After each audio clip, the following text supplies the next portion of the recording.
This year marks the 20th anniversary of Hurricane Katrina. On August 29th, 2005, the Category 5 hurricane devastated the Gulf Coast and flooded 80% of the city of New Orleans. In the wake of the storm, the failed disaster response and militarization of the city dominated airwaves as Americans stared in wonder. How did we let this happen?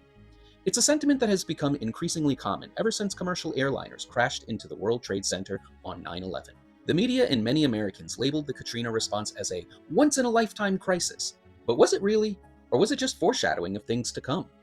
Thousands of people in St. Bernard Parish were stranded on their rooftops, and 35 senior residents at St. Rita's nursing home drowned because the local government failed to help them evacuate. 6,500 inmates in the Orleans Parish Prison were abandoned in their cells for days without food or water and with rising flood water.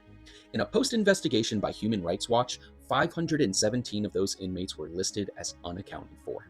The federal response was non-existent, making Cuba the first country to offer aid along with other U.S. adversaries such as Venezuela and Iran.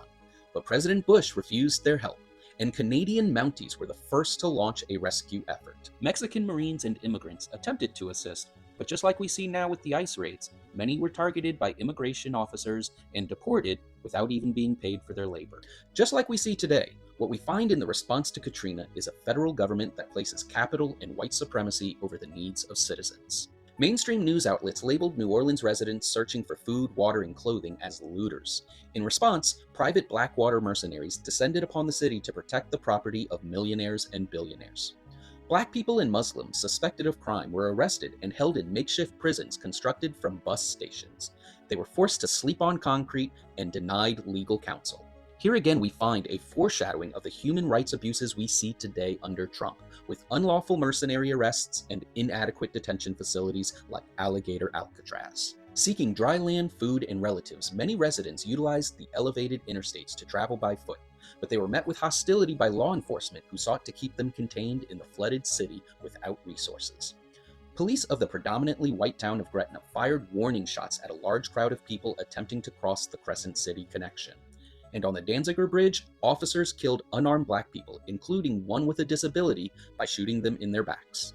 The officers involved pleaded guilty and were given reduced sentences. Similarly, in Gaza today, we see footage of IOF soldiers firing upon unarmed Palestinians in contained areas for doing nothing more than seeking food and shelter. Hurricane Katrina will forever be a stain in American history. But was it really a once-in-a-century crisis? Or just another example of the government valuing property over people?